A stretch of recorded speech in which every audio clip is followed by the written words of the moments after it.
Au nom du Père et du Fils et du Saint-Esprit, ainsi soit-il. Vous avez entendu cet évangile très beau qui nous rapporte comment les foules assoiffées de vérité venaient écouter notre Seigneur Jésus-Christ pour nourrir leurs âmes. Attirés par cette doctrine divine de notre Seigneur, cette doctrine pleine d'espérance. Vous avez entendu aussi l'épître de Saint Paul qui nous rappelle une partie très belle de la doctrine catholique. Et Saint Paul nous dit que les épreuves, les peines de cette vie ne sont rien par rapport au bonheur éternel que Dieu a promis pour ses fidèles. Et cette belle doctrine vraiment attiré ces foules, synthétisées aussi par les discours de la montagne, des béatitudes de notre Seigneur Jésus-Christ. Bien sûr, les foules amenaient aussi les malades qui étaient guéris par notre Seigneur qui s'est penché sur la misère humaine, mais toujours pour élever les âmes vers les réalités surnaturelles, les réalités spirituelles. Et donc Jésus monte sur la barque de Simon, qui était pêcheur sur le lac de Génézareth, pour s'éloigner un tout petit peu de la foule et prêcher librement. Bien sûr, les pères de l'Église ont fait remarquer qu'il y a un sens mystique, symbolique, dans cette prédication de notre Seigneur. La barque de Simon, qui deviendra Pierre, chef de l'Église, représente l'Église catholique, depuis laquelle Jésus continue à nous prêcher la bonne doctrine par Pierre, les successeurs de Pierre, les successeurs des apôtres. Et après sa prédication, Jésus demande à Pierre de s'éloigner pour jeter les filets à la pêche. Or, Simon connaissait bien les lacs de Génézareth, il avait pêché toute la nuit, il savait bien qu'il n'y avait aucune espérance humaine de pouvoir réaliser quoi que ce soit à cette heure de la journée. Cependant, sur la parole de Jésus, il va jeter le filet. Il fait confiance à notre Seigneur. Et voici que le filet se remplisse de poissons. Et on est obligé d'appeler l'autre barque au secours et les deux barques seront remplies de ces poissons. Alors, Pierre, il tombe à genoux devant notre Seigneur en lui disant « Éloignez-vous de moi, Seigneur, car je suis un pauvre pécheur. » Pierre reconnaît à notre Seigneur une autorité divine, une force divine. Et d'ailleurs, notre Seigneur réalise ce grand miracle pour montrer sa divinité aux apôtres et pour les disposer à répondre à son appel. Effectivement, Jésus va dire à Pierre et à Jacques et Jean qui étaient là, qui étaient associés de Pierre, « Venez auprès de moi, je ferai de vous des pêcheurs d'hommes. » Et l'Évangile se termine en disant que ces trois hommes, en quittant tout, suivirent notre Seigneur Jésus-Christ. C'est beau cette générosité des apôtres qui ont le courage de tout quitter pour se mettre à la suite de notre Seigneur, pour pêcher non plus des poissons, mais des hommes, c'est-à-dire des âmes, pour continuer l'œuvre de notre Seigneur Jésus-Christ. Un jour, Pierre demandera à notre Seigneur, « Mais nous qui avons tout quitté pour vous suivre, père, mère, femme, enfant, famille, travail, quelle sera notre récompense ?» Et Jésus lui fera cette belle réponse, « Vous qui avez tout quitté, et tous ceux qui quitteront père, mère, tous leurs biens pour me suivre, auront en récompense le centuple en ce monde et la vie éternelle. » Et c'est bien vrai. Dieu ne se laisse pas battre en générosité. Dès qu'on fait quelque chose pour lui, il sait nous le rendre bien au centuple. Et cette barque, donc, de Pierre est bien le symbole de l'Église catholique, que Jésus va fonder sur les colonnes des 12 apôtres pour continuer sa mission, pour continuer à prêcher l'Évangile et sauver des âmes. cette barque qui doit traverser la mer de l'existence, qui doit traverser des tempêtes, mais qui est divine, car le chef de l'Église, c'est notre Seigneur Jésus-Christ, qui est Dieu. L'âme de l'Église, c'est l'Esprit Saint qui, par l'Église, sanctifie les âmes. Et la divinité de l'Église se manifeste par le surnaturel qui l'accompagne, cette doctrine divine que nous prêchons encore aujourd'hui, mais qui ne nous appartient pas, que Jésus a léguée à son Église. L'Église est divine par le sacrement qui sanctifie les âmes, en réalisant de vrais miracles de conversion, de sanctification.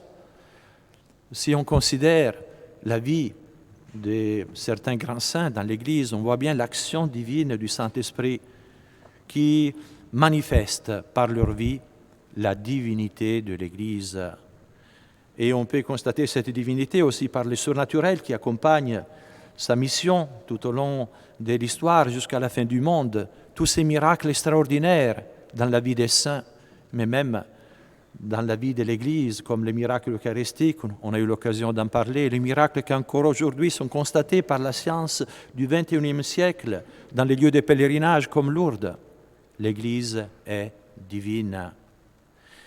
Mais l'Église est aussi humaine, fondée par notre Seigneur Jésus-Christ, mais qui choisit des hommes, qui gardent leurs faiblesses et même quelquefois leurs péchés, dans la mesure où ils ne suivent plus l'enseignement de l'Église, dans la mesure où ils ne sont plus cohérents avec le message qui leur a été transmis et qu'ils devraient prêcher aussi. L'Église est bien humaine. Oui, comme Jésus est homme et Dieu, c'est le Fils de Dieu fait homme, Dieu incarné. Et il y a ce mystère de l'incarnation qui continue dans l'Église catholique. Et on les voit bien dans Saint Pierre, qui est la pierre justement sur laquelle Jésus a fondé son Église. Si Jésus change le nom à Simon et lui dit « Dorénavant, tu t'appelleras Pierre », c'est bien pour manifester qu'il devait devenir la pierre angulaire sur laquelle Jésus allait bâtir son Église. Quand Dieu donne un nom dans l'Écriture sainte, ce nom signifie la mission à laquelle la personne est appelée. Et Pierre avait un tempérament fugueux. Il était très généreux et il avait une grande foi en notre Seigneur Jésus-Christ. Nous voyons cette générosité dans le fait qu'il quitte tout de suite pour suivre Jésus. Et dans d'autres épisodes de l'Évangile, cette foi profonde en notre Seigneur. Un jour, Jésus s'était manifesté aux apôtres qui étaient sur le lac de Génézareth, en train de le traverser en marchant sur les eaux. Ils pensaient qu'il était un fantôme. Jésus se manifeste. Mais Pierre, pour avoir la certitude, il dit « Seigneur, si c'est vous, ordonnez que je vienne à votre rencontre. » Et Jésus lui dit « Mais viens. » Et Pierre, avec une foi, une générosité, il commence à marcher sur les eaux à la rencontre de notre Seigneur. Mais tout d'un coup, il se ressaisit et se dit « Mais Pierre, qu'est-ce que tu es en train de faire ?» Et là, il doute et il commence à s'enfoncer. Nous voyons le côté humain de Pierre. Et Jésus le sauve en lui donnant sa main. « Pourquoi as-tu douté, homme de peu de foi ?» À Césarée de Philippe, quand Jésus va demander aux apôtres qu'est-ce que les hommes disent que je sois? Les uns Jean-Baptiste, d'autres Élie, d'autres un des prophètes. Mais vous, qui dites-vous que je suis? Et Pierre répond, vraiment avec une foi profonde, vous êtes le Christ, le Fils du Dieu vivant. Et Jésus lui fait cette belle réponse, bienheureux es-tu Pierre, car ce n'est ni la chair ni le sang qui t'ont révélé cela, mais mon Père qui est dans les cieux. Et je te l'ai dit, tu es pierre, sur cette pierre, je bâtirai mon Église. Et cette promesse est très belle. Mais l'Évangile nous dit que juste après ces passages, voici que Jésus annonce aux apôtres qu'il doit aller subir sa passion, qu'il va donner sa vie pour nous, qu'il sera torturé, qu'il sera tué. Et alors Pierre s'insurge en disant « Seigneur, qu'à Dieu ne plaise, cela ne vous arrivera jamais.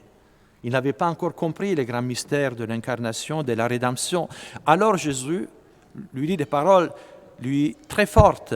Arrière-toi, loin de moi, Satan, car tu n'as pas l'essence des choses de Dieu, mais uniquement des choses des hommes. Oui, Pierre était vraiment homme.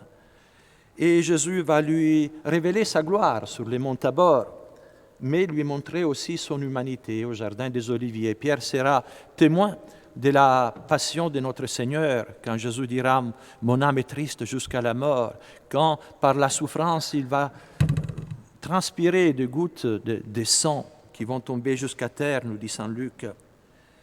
Et à la dernière scène, quand Jésus annonce le traître, Pierre lui dira « Seigneur, moi je donnerai ma vie pour vous ». Et c'est vrai, il était sincère, mais il comptait sur ses forces. Et Jésus va lui annoncer son triple reniement. Au Jardin des Oliviers, quand les gardes viendront pour se saisir de notre Seigneur, avec vraiment une bande de soldats, Pierre montre son courage. Il sort une épée pour défendre notre Seigneur. Ce n'est pas un lâche, il aime notre Seigneur Jésus-Christ. Ce n'est pas le moment, Jésus l'arrête. C'est le moment pour lui de se livrer à ses ennemis pour nous. Alors, Pierre s'enfuit avec les autres apôtres. Il reviendra sur ses pas, comme vous savez, mais là, par peur d'une servante, lui qui, au Jardin des Oliviers, n'avait pas hésité à sacrifier même sa vie pour notre Seigneur, là, il va le renier 3 fois. Mais il va se repentir et pleurer son péché. Jésus lui apprend l'humilité. Simon lui avait dit « Voici que Satan vous a réclamé pour vous cribler comme les froment, mais j'ai prié pour toi afin que ta foi ne défaille pas. Toi donc, quand tu seras revenu, affirme tes frères. » Et Jésus, dans une très belle apparition sur le lac de Génézareth, lui donnera l'occasion de réparer son triple reniement par un triple acte d'amour, et il va confirmer Pierre comme chef de l'Église. Et Pierre exercera son ministère au Cénacle dans l'élection de Saint Matthias qui devait remplacer Judas. Les jours de la Pentecôte, c'est Pierre qui, plein de courage, ira prêcher Jésus mort, ressuscité, sans plus aucune peur du Sanhédrin des Juifs. Et cette prédication obtiendra des milliers de conversions. Les actes des apôtres nous disent qu'on amenait les malades pour que l'ombre de Pierre puisse les toucher et ils étaient guéris. La puissance de cet apôtre qui reste cependant encore humain. Saint Paul, dans l'Épître aux Galates, nous rapporte un épisode dans lequel le grand apôtre des gentils doit résister même à Pierre.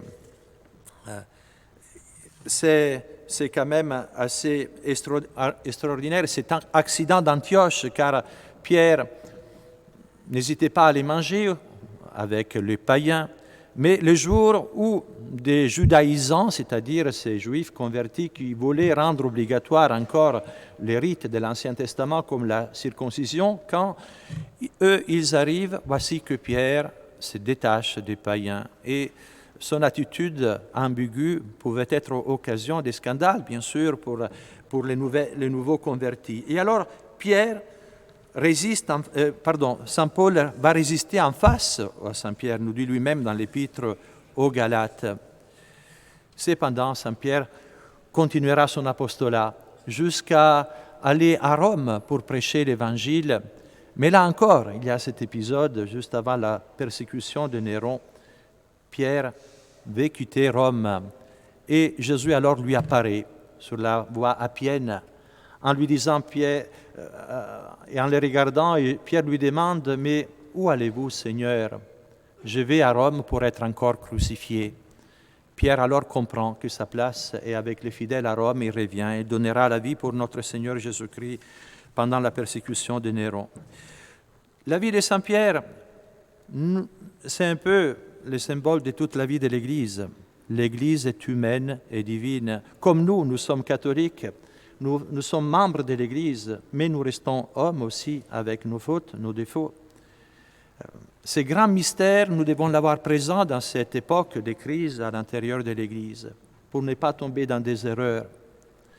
Les premières erreurs, ce serait par une obéissance mal comprise, accepter les erreurs qui sont propagées dans l'Église depuis les conciles, l'écuménisme qui veut mettre toutes les religions au même plan, qui a porté à des réunions interreligieuses, à changer les rites de la messe pour en faire une sorte de culte protestant pour prier avec ce qu'ils appellent les frères séparés. La liberté religieuse qui a conduit à la laïcisation des États, qui étaient encore catholiques, et à la diffusion des sectes, ou alors la collégialité qui détruit la hiérarchie telle que notre Seigneur l'a établie dans l'Église, qui affirme qu'il y a un double pouvoir dans l'Église, le pape et le collège épiscopal. Toutes ces erreurs qui ont conduit aux excès que nous vivons aujourd'hui dans ces pontificats, la déclaration d'Abu Dhabi, où on affirme que toutes les fausses religions viendraient de Dieu, ou alors la morale même du mariage qui est touchée. Eh bien, ce serait une grosse erreur de ne pas considérer les côtés humains de l'Église et même du pape, car s'il est vrai que l'Esprit Saint a été donné au pape pour transmettre la foi et qu'il est infaillible dans certaines circonstances bien précises, définies par les conciles Vatican Ier, il est vrai aussi que quand il parle comme homme, quand il agit comme homme, il reste un homme faillible. Et alors c'est toute la tradition de l'Église, tous les papes qui nous ont transmis la vérité, qui peuvent les juger. Et donc, ce serait une grave erreur de ne pas dénoncer toutes les déviances de l'Église dans son côté humain aujourd'hui.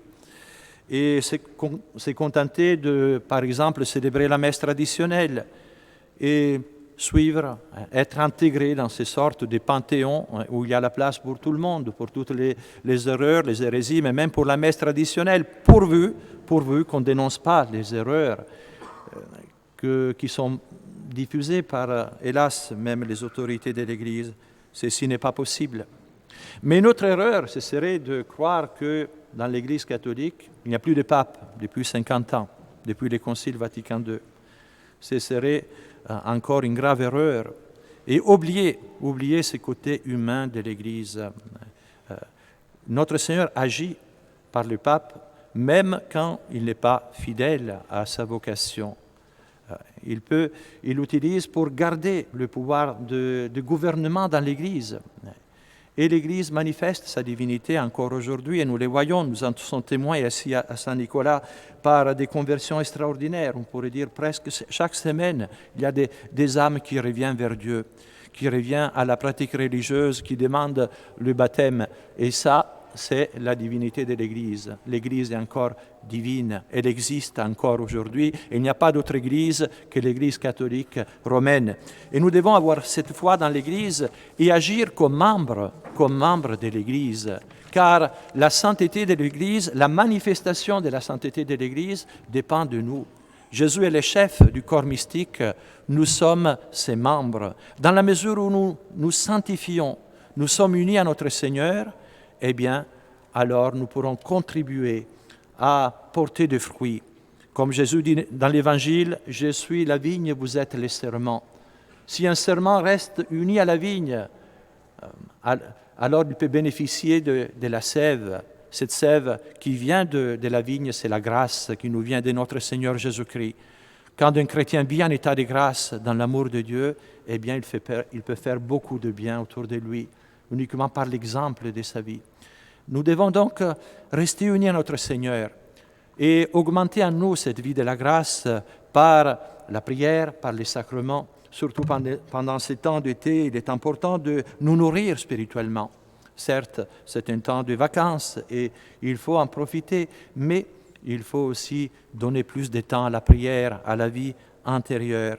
Et pour réaliser notre vocation de chrétiens, donc témoins de Jésus-Christ, apôtres de Jésus-Christ, nous devons prier la Vierge Marie, car le Père nous dit que si Jésus est la tête du corps mystique, dont nous sommes les membres, la Vierge Marie en est le cou. Oui, toutes les grâces passent par elle.